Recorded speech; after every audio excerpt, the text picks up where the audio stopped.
Здравствуйте. Принуждение к «Жигулям» должно стать государственным. Китайцы не уймутся. В России продолжат демпинговать, переспорить их рублем не получится. Переиграть их лампочками не удастся. Одолевать дизайном и подавным бесполезно. До тех пор, пока внутренний рынок России открыт всем ветрам, у «АвтоВАЗа» нет аргументов в свою пользу, и, выбирая между одноразовым китайцем и навсегда нелюбимой «Ладой», брать будут китайца. Оба едут плохо, но китаец развлекает, а «Лада» только кровь пьет. Примечательно, что Китай к нам не собирался. Интерес к России он потерял сразу, как только сам чему-то научился. Пока не умел, пробовал Россию на зуб. Как только купил себе иностранцев, забрал под себя лучшие в мире заводы по производству заводов, начал у себя дома гнать миллионные тиражи, от России отвернулся. И все нынешнее китайское присутствие – это русский выбор. Это не китайцы пришли, это русские натворили. Сами поехали в Китай, сами договорились о поставках, сами привезли в Россию, сами растаможили, сами продают. Заводами также. Это не китайцы построили свои заводы в России, это русские построили заводы по сборке китайских автомобилей. Русские захотели, китайцы не стали отказывать. Китайцев презирают, но на них зарабатывают. Если уж торговать непотребством, то лучше импортным в красивой упаковке, чем своим ненавистным в деревянном ящике. Китайский автопром дотационный. Все риски взяло на себя государство. Любой автопроизводитель Китая может позволить себе самые нелепые выходки, неумные действия, некачественные машины, за все заплатит бюджет. Переспорить китайцев деньгами невозможно. Для «АвтоВАЗа» это непреодолимая проблема. «Лада» никогда не станет каретой, всегда оставаясь тыквой. Любая «Лада» позавчерашняя. Она рождается второй свежести. Все, что есть перспективного, современного, инновационного в «Ладе» – вчерашнее, взятое с готовых иномарок, плохо воспроизведенное своими силами и кривыми руками. Прежде «Лады» конкурировали с китайцами. Теми первой волны, когда был усиленный гидрой колесный руль. С тех пор Китай научился. «Лада» нет. Поэтому ее единственный конкурент – вторичный рынок. Любой новый автомобиль «АвтоВАЗа» может дать решительный бой только старому автомобилю от забора. Чтобы убить конкурентов вместе с рынком, директор письменного стола «АвтоВАЗа» Максим Соколов поднял для страны утилизационный сбор, задавивший всех, кроме китайцев. Потребитель из-за этого косвенного налога чуть не надорвался, Китай даже не поперхнулся. Но «Лады» все равно не берут. Попытка задушить принуждением таксистов тоже провалилась. Таксистам разрешили наплевать на «Лады», и Максиму Соколову ездит на иномарках. Последний резерв – государственные закупки. В СССР неликвид, который в стране всеобщего дефицита отказывались покупать, реализовывали методом принуждения. Автомобили «Москвич» в стране, где ценился любой автомобиль, принудительно отправляли на службу в милицию, поликлиники, почту.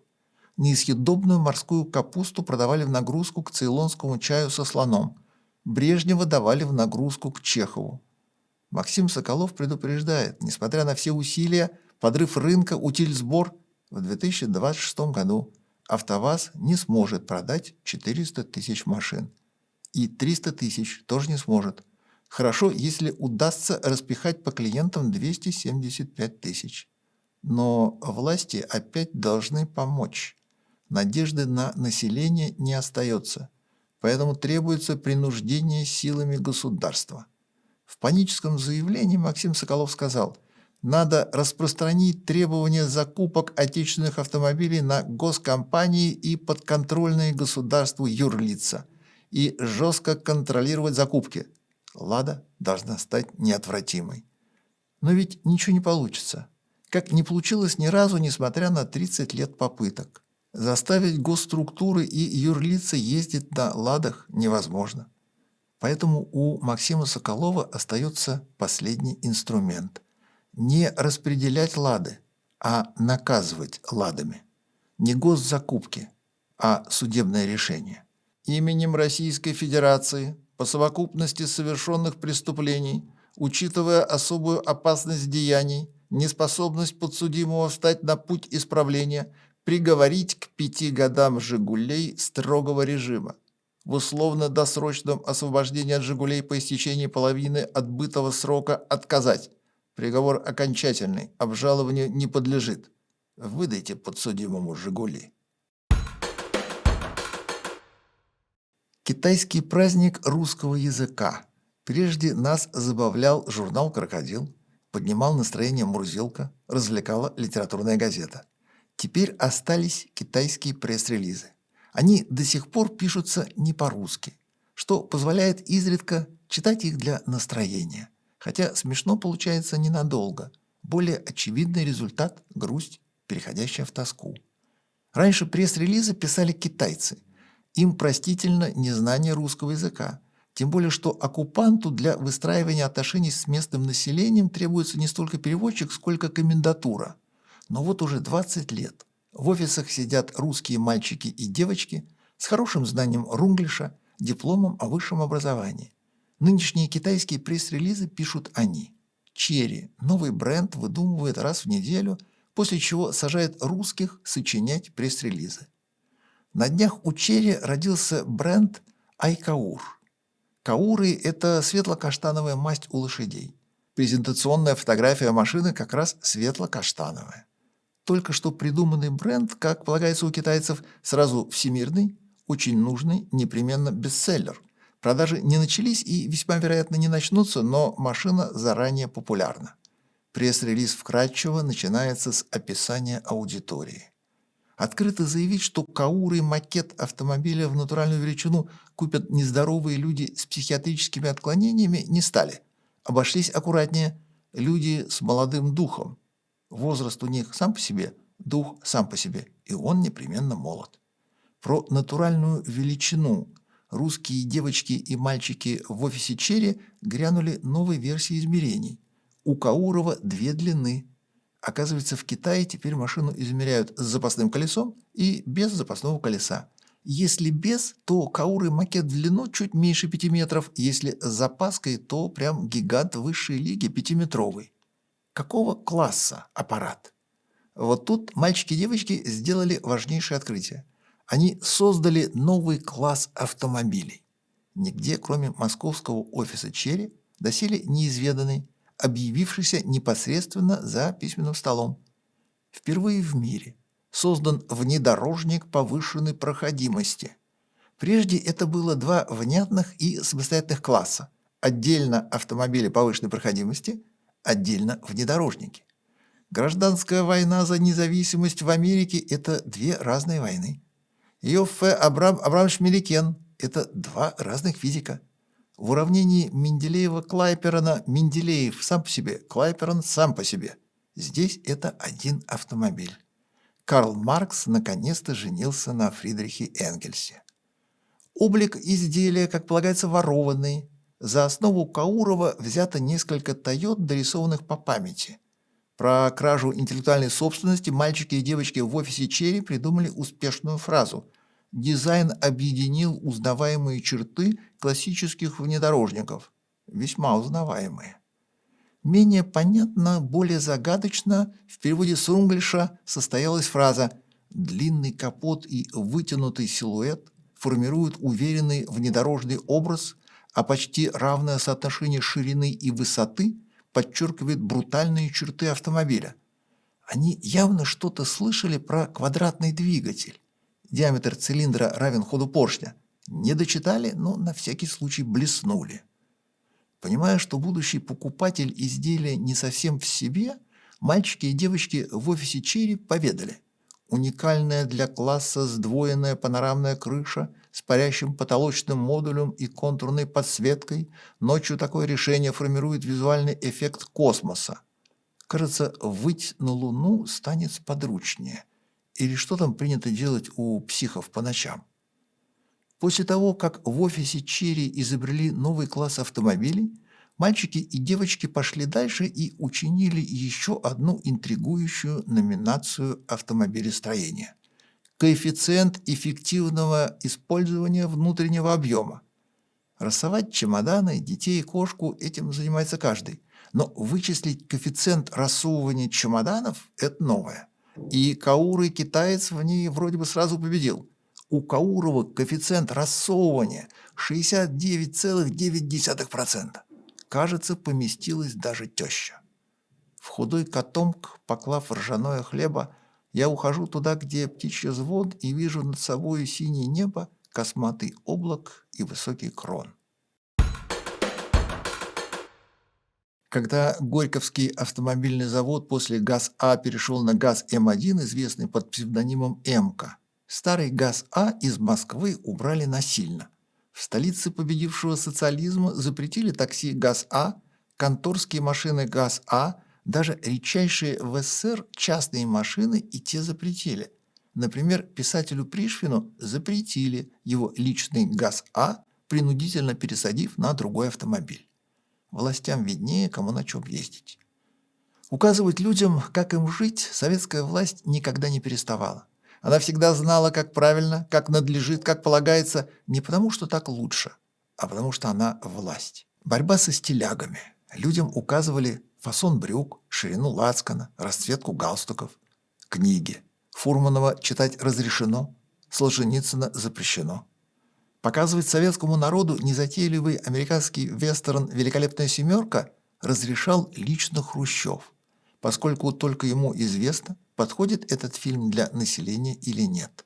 Только тот, кто любит джаз, первым родину предаст. Джаз нельзя, вместо него можно трио бандуристов и Кобзона. Запретить в России старые автомобили Госдума пытается каждую сессию. Особенно, когда иномарки покупают, а отечественные все еще нет. Надо, чтобы покупали свое плохое, потому что его никто больше не берет. Но прежде приказывали. С 1 числа запрещены автомобили ГАЗ-А, теперь пытаются объяснять. Старые автомобили полагается запретить потому, что в одной из самых грязных стран они экологически небезопасны. Помойки в каждом дворе есть, Евро-7 в каждом автомобиле нет. Восточные деспотии не реформируются, сказал Збигнев Бжезинский. СССР нет, а диктовать людям, как им жить. Деспотии продолжают. На туркмен напала Рухнама. Отец всех туркмен, Сапармурат Ниязов, как Брежнев, захотел собственную малую землю и написал Рухнаму. Ее отлили в граните, перевели на 40 языков, напечатали тиражом в миллион экземпляров, обязали читать все население страны, включили в обязательную школьную программу, учинили принудительное чтение вслух на заводах и фабриках, преподавали в автошколах. Ниязова сменил его личный зубной врач Гурбангулы Бердымухамедов и продолжил править собственным эмиратом, предписывая счастливым туркменам, как им жить. Запретил в стране очереди возле магазинов и автомобили черного цвета. Потом вообще любые, кроме белых. Потому что за рулем белой машины любой туркмен становится более счастливым. А очередь у магазина дискредитирует лично Бердымухамедова. И еще женщины. Их пока разрешили, но с урезанным функционалом. С 2018 года. Им нельзя за руль. Президенты Казахстана книг не пишут, но неплохо разбираются, как жить людям.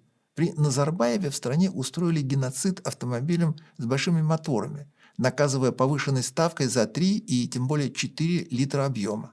При нынешнем Токаеве запретили Евро-2, Евро-3. Заподозрили все ввезенные иномарки в японском происхождении, тайной переделки с правого руля на левый, введя обязательную экспертизу для секонд-хенда. В Таджикистане у власти тоже есть правильный сценарий для населения. Запретили ввоз автомобилей старше 10 лет. Безотносительно экологического класса, исходя лишь из года выпуска. При объеме рынка в 1000 привезенных машин в год. Самая автомобильная среднеазиатская республика бывшая СССР – Узбекистан. Ее автопром – большая угроза АвтоВАЗу. «Жигули» проиграли «Нексиям» и «Кобальтам». И только война не позволила проиграть «Ониксам». Имея свою очень мощную автомобильную промышленность, Узбекистан постоянно регулирует автопарк. С 2019-го введен запрет на импорт автомобилей старше 10 лет. В 2024-м Министерство экологии предложило ограничить эксплуатацию машин старше 14 лет и внедрить эко-стикеры. Самая свежая идея. запретить в стране эксплуатацию автомобилей, выпущенных до 2010 года, а также ниже класса Евро-4. Узбекистан производит отличные автомобили. Есть на что пересадить население. Но вместо жестких требований Министерство экономики и финансов Узбекистана совместно с Узавтосанаат поручено разработать механизм выкупа старых автомобилей категории М для перевозки пассажиров и категории Н для перевозки грузов, выпущенных до 2010 года и не соответствующих экологическому стандарту Евро-4. Согласно плану, транспортные средства будут приниматься через систему трейд-ин с возможностью обмена старого автомобиля на новый с доплатой. Вместо привычного по совместной жизни в Советском Союзе диктата у властей Узбекистана есть неплохое предложение. Ковбой. В свободное от подвигов, перестрелок, алкоголизма, мордобоя время занимается сельским хозяйством. Он пастух. Его задача – гонять коров. Главная удача ковбоя – Голливуд. Если бы не американский кинематограф, образ пастуха остался в дизайне босоногого мальчика с дудочкой, фигурирующего в русских народных сказках как неумелый объект заботы старших. Мальчик плохо справляется с обязанностями, вокруг него всегда сказочные проблемы. Этот мальчик, как ни странно, профессиональный ковбой. Пример более успешного ковбоя, не менее фольклорного, но столь же редко экранизированного – образ кавказского пастуха. В бурке, папахе, с газырями, кинжалом, настолько грозного вида, что его боятся не только овцы, но и волки. Как и полагается пастуху, горец готов к бою, застрелит, зарежет решительно и неуклонно. В профессиональном плане джигит ковбою не уступает и даже превосходит. Но американский ковбой более масштабно героизирован, фетишизирован, экранизирован и может позволить себе спокойно вымерить наравне с прочим фольклором, поскольку в сознании, культуре, быту закреплен на поколение вперед. Сохранился ковбой или нет, уже не важно, поскольку кино про него показывают каждый день, что не избавляет все еще существующих реальных ковбоев от экзаменов по профессии на радость всей Америки. В Штатах ковбою места отведено немного. Он точно есть, но его редко видят. Поэтому, когда в новостях по телевизору показывают ковбоев, это вызывает не только интерес, переходящий в восторг, но и вздох облегчения. Дикий Запад жив. Причина появления в новостях, как правило, одна и та же. Где-то на волю удрала корова. Про нее Америка помнит меньше, чем про ковбоя, ориентируясь в основном по ценам в меню. Не очень разбираясь во внешних параметрах, но достаточно уверенно отличая мраморную говядину из Австралии от японской и тем более американской. Поэтому, когда по дороге бежит реальный бык, все впадают в панику, звонят 911 и вопят на помощь. Шериф, хоть и сам в шляпе с кольтом на бедре, корову с рогами тоже видел только по телевизору. Поэтому шериф звонит ковбою и просит приехать и спасти. В новостях это самые рейтинговые кадры. Настоящий ковбой из вестерна, в шляпе, в чапсах, на настоящем коне, кажется, ему полагается быть мустангом, с непременным лассо. Лассо нагляднее всего отличает ковбоя от пастушка или джигита. Дальше начинается погоня, которая по канонам Голливуда считается обязательной. Корова не должна стоять. Зритель любит динамику, обещанную в фильмах. С точки зрения лошадника гонять галопом по бетону недопустимо. Копыта, даже подкованные, не должны работать на столь твердых грунтах. По бетону допускается движение только шагом. Но Америка любой транспорт полагает одноразовым и узкоспециализированным, поэтому лошадь никто не жалеет. Если приходится идти галопом, ковбой решительно высылает коня в предельную резвость. На кадрах видно, что ковбой с первой попытки заарканил жертву, но подсекать на шоссе не стал и дождался травы, поскольку по правилам останавливают корову, используя лошадь в качестве якоря. Но лошадь весит меньше и крутящий момент у нее ниже. Поэтому осадить корову только веревкой не получается. Надо дотянуть до более фрикционного покрытия и уложить жертву подсечкой, оставив с конем на растяжке и навалившись самому сверху. В кадре может присутствовать дополнительная техника, поскольку корову полагается долго гонять и на перерез разрешается идти на квадроцикле. После таких кадров Америка рукоплещет. Есть еще ковбои в наших селениях. Запад жив. Когда ковбоя не зовут и полицейские опрометчиво полагают себя достоверными и умелыми, привычно гоняя за жертвой, не вылезая из-за руля. Энтузиазм зрителей заметно падает. Каждый полицейский в любой стране мира считает себя ковбоем по умолчанию. Американские подавно. Но без лошади и лассо не получается. Полицейские злят быка, портят технику, разочаровывают обывателя. В такие минуты перед телевизором меркнет воспитанная Голливудом картинка всеобщей американской достоверности, и возникает понимание, что не осталось ни Дикого Запада, ни самой Америки. Полицейские что в кресле за столом, что в кресле за рулем одинаково бесполезны. Телевизионное ковбойство в Америке не ежедневное, но ко всеобщей радости до сих пор регулярное. Общеизвестный пример образцовой демократии – афинская демократия Древней Греции 594 года до нашей эры. Помимо политической устойчивости, общественной значимости, экономических успехов, афинская демократия дала расцвет античной культуры. Каждый афинский гражданин получал право и даже обязанность участвовать в политической жизни, что дало населению Афин возможность занимать государственные должности и иметь несколько рабов. Афинская образцово-показательная демократия рабовладельческая. Она позволяла хорошим людям принимать решения во имя всеобщего блага, успешно совмещая с правом торговать людьми, менять их по своему усмотрению, карать, наказывать. Демократия не касалась рабов и женщин. Женщины шли довеском к мужской успешной жизни. Считается, что афинская демократия досталась лишь 15% населения. Остальные были либо рабы, либо женщины. Это настолько успешная форма государственного устройства, что несколько лет тому назад случился порыв устроить юбилейные торжества в честь первой демократии в истории человечества, взяв за точку отсчета реформы Клисфена. Дата получилась бы весьма юбилейная – 2500 лет. Но вовремя вспомнили про рабов и остыли. Жить за счет рабов принято и в наши дни. Только никто не называет это ни демократией, ни рабовладением и аккуратно прячется в терминах экономической выгоды. Ангела Меркель старательно обустраивала немецкую жизнь силами турецких иммигрантов в память об исторической привычке человечества к рабовладению. Volkswagen перестал покупать запчасти в Китае, когда его обвинили в использовании подневольного труда в концлагерях Синьцзяна. С рабами было дешевле и выгоднее, и в результате всеобщего лицемерного порицания Volkswagen понес существенные потери, последствия которых в совокупности привели к нынешнему кризису. Остальной мир продолжил пользоваться рабами, особенно ради своей неумной затеи с электромобилями, для аккумуляторов которых требуются редкоземельные металлы из Африки. Африканские рабы выгоднее бледнолицых специалистов, поэтому одним полагается чистый воздух и аккумуляторы, другим – рабство и смерть. Почему бледнолицым понадобились рабы, максимально похожие на человека?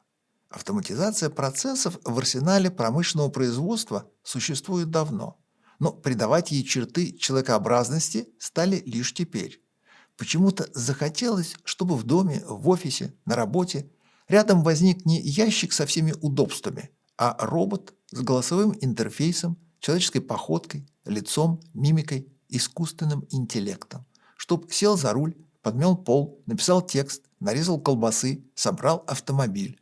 И непременно руками и с улыбкой. Кто такой антропоморфный робот? Это раб, тот самый, из афинской демократии. Раб, повышающий самоуважение владельца, позволяющий повелевать, приказывать, распоряжаться, выполняющий любую работу, которую хозяину делать лень. Привычка жить за чужой счет, как уместный довесок демократии, никуда не делась, прошла все полагающиеся пути эволюции и в наши дни возникла в близком к идеалу исполнении. Людям всегда нравилось рабовладение. С ним было жалко расставаться, поэтому с ним никто и не расстался, сохранив и припрятав. Почему мощные IT-компании так рьяно роют человечеству могилу, совершенствуя искусственный интеллект, отдавая ему в руки жизнь людей, потакая порокам, возводя потребительство в добродетель, нежелание думать в достоинство, в том числе и потому, что на пороках можно заработать. Как на сигаретах, водке спрос стабильный. Очередь в библиотеку всегда короче, чем за пивом. А еще потому, почему погибли Афины. Так упоительно жилось с рабами и демократией, что уже не было ни сил, ни желания понимать происходящее, видеть угрозы, предпринимать действия. В 404 году пришла Спарта и прекратила демократию, вместо которой в Афинах установилось такое знакомое нам правление 30 олигархов. Древним грекам удалось совместить демократию с рабовладением. Почему бы не попробовать еще раз на новом технологическом уровне, даже несмотря на очевидные последствия и непременную гибель? Справочник с подсказками и предсказанием будущего называется «Учебник истории», но его никто не собирается читать. Интереснее ехать в Тесле с автопилотом, листать ТикТок. Гоняться хочется, аж зубы сводит, но денег нет. Хоть бензопилу к ящику с фруктами прикручивай и носись по улицам. Берни Экклстоун говорил, что автоспорт не дорогой, он сверхдорогой. Чтобы стартовать, нужны огромные деньги, чтобы потом еще и продолжать миллионы. В мире вариантов не так много. Либо платишь сам, либо платит спонсор. Мальчики Бентли гонялись на свои, Шумахер на спонсорские. Таканори Аки, как и полагается японцу, учился не тому, о чем мечтал. Ему полагалась карьера, письменный стол, компьютер, близорукость, пиво по пятницам, мечты о том, чтобы выйти в окно. На этом свете его мало что могло удержать, но фирма Канамай, разработчик видеоигр, сумела увлечь его работой и разнообразить офисную скуку яркими картинками аниме. Хотя Таканори Аки знал, что родился не ради аниме. Но более солидный разработчик видеоигр Банпресто переманил Таканори к себе и на какое-то время тоже охладил интерес к окнам на высоких этажах. В 2001 году, в возрасте 30 лет, Таканори решительно встал из-за стола и вышел, но не в окно, в дверь и открыл свое дело. Агентство по поиску талантов с улыбчивым названием Good Smile.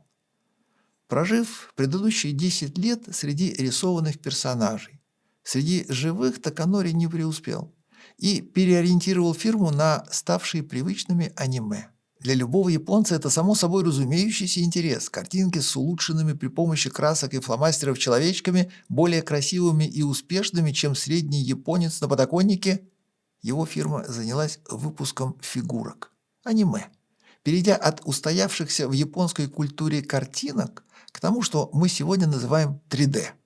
Идея оловянного солдатика, но мультяшного, доброго, девчачьего.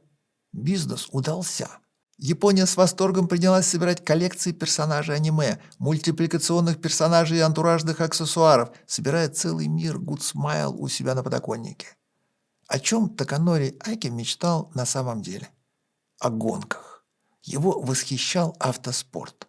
Сильный автомобиль, огромные скорости, подиум шампанским. Но на гоночный трек уже поздно. Хотя окно уже не кажется столь привлекательным. И Таканори Аки создал собственную гоночную команду Good Smile Racing. На чьи деньги? Какой из двух вариантов, на свои или на спонсорские, выбрал Таканори Аки? Он придумал третий вариант. В своем активе он имел процветающую фирму, выпускающую популярный товар. То есть продукция имела поклонников, которые увлеченно играли в куколки, солдатики, строили им домики, катали на машинках и укладывали спать. Таканори предложил им вступить со своими игрушками во взрослую жизнь и стать спонсорами. Любому. Стартовая сумма $32. Взамен имя спонсора появится на баннере команды рядом с логотипом Good Smile и аниме. И везде, где еще додумается отдел маркетинга. И чем больше взнос, тем больше баннер и шире размещение. Кто подарит команде $2200, того нарисуют на машине, рядом с главным аниме. Кроме имени, все, кто скинулся на автоспорт, в обязательном порядке задаривались игрушками. Каждый получал наборы аниме, сувениры, командную экипировку с логотипом, то есть опять-таки аниме, и возможность участия в гонках. Не за рулем, но право оказаться в паддоке, путаться под ногами, делать селфи, задавать вопросы, поднести гаечный ключ, взять автограф, оставить свой на гоночной машине. Многим мечтающим о подоконнике это лучшая терапия. Живое дело, живые люди, живая суета. И все это вперемешку с кукольными лицами, картинками, бензином. Сон и явь. Мечта и ее воплощение. Команда Good Smile Racing из репортажа в телевизоре становится твоим клубом, где ты важный, нужный, полезный, бездомный пес, которого внезапно погладили. Сейчас для этого придумали термин краудфандинг, приучив мир побираться, но Таканори раньше прочих придумал это как бизнес-модель всеобщего соучастия и превратил идею в хорошо организованную платформу. Для фанатов спортивных автомобилей это стало возможностью поддержать команду и внести свой вклад в гонку. Для поклонников аниме по всему миру это стало способом собрать уникальные памятные вещи, связанные с кумиром. Заслуга и оригинальность Таканори Аки в сочетании спорта и поп-культуры. Good Smile Racing выступает в Super GT. В сезоне 2025 года команда трижды выиграла чемпионат. Также участвовала в гонках на выносливость 10 часов Судзуки и европейской гонке 24 часа СПА. В сезоне 2025 года выступление команды Good Smile Racing поддержали 1200 болельщиков. С миру по нитке, Таканори Аки на автоспорт. Вильнюсский музей энергетики и техники первые 100 лет был главной электростанцией города. Построена электростанция по последнему слову техники в 903 году. В 1946 переведена на газ. Тепло и свет давало до 1998. Музеем стало к столетию в 2003. Главный экспонат – многоэтажный паровой котел огромного размера с подробной анимацией, рассказывающей о принципах работы ТЭЦ. Отдельно от грандиозного котла мультфильм производит не столь сильное впечатление. Когда стоишь рядом, впечатление максимальное. Дети, как и полагается, до последнего остаются в телефоне, о чем в экспозиции установлена сатирическая работа Данеса Алекса. В интерактивном интерьере музея выглядит чрезвычайно уместно. До реконструкции здесь была отдельная автомобильная экспозиция с «Опелем» 1934 года и ДКВ F8.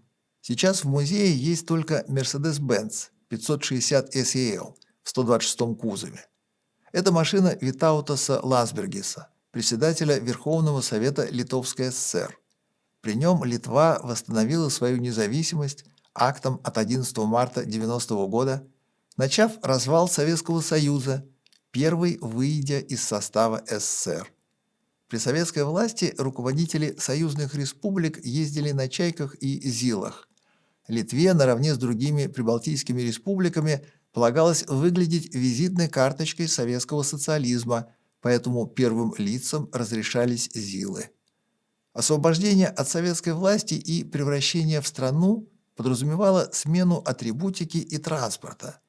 Автомобилем председателя Сейма Литовской Республики Витауса Лансбергиса в 1992 году стал этот черный «Мерседес».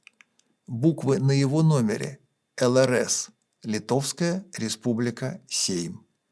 Автомобиль сделан в заводском подразделении ГАРД. Mercedes-Benz остается одной из немногих фирм в мире, имеющей собственное подразделение по скрытому бронированию автомобилей. Машина отлично защищена, но если без подсказок, класс B6 не очень заметен. Как полагается флагману, у машины самый большой на тот момент двигатель V8 объемом 5,5 литров. Они были в двух версиях. Более мощный без катализатора, менее мощный с катализатором. Германия тогда не настаивала на экологии, предлагала разные варианты. Этот экземпляр самый мощный, 300 лошадиных сил.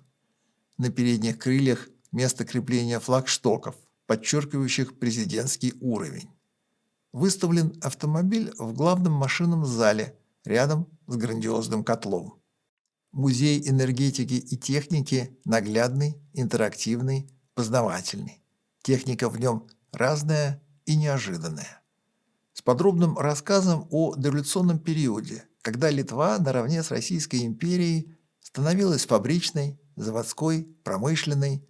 Но если советский подход в изложении истории делает акцент на высокие трубы и большие цеха, то литовское повествование охватывает еще и частный сектор, делая акцент на эпизодах повседневной жизни, обычно ускользающих от внимания.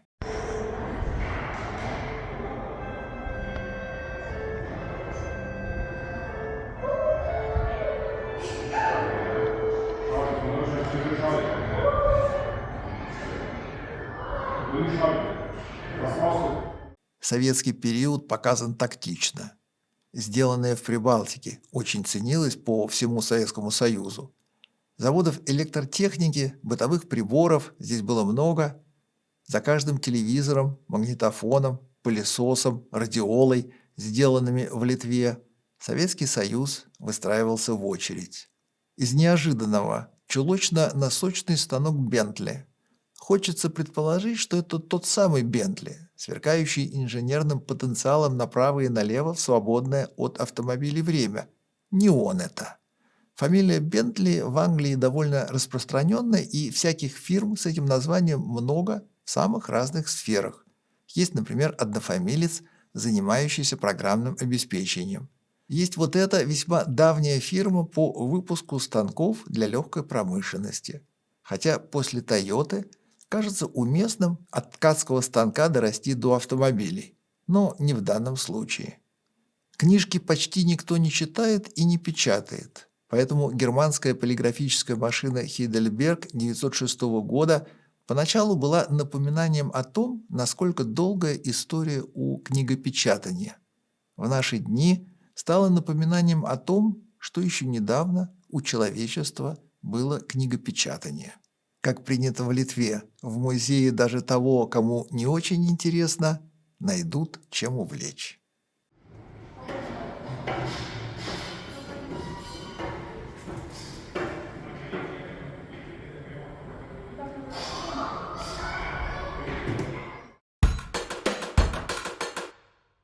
Вопросы, ответы, реплики.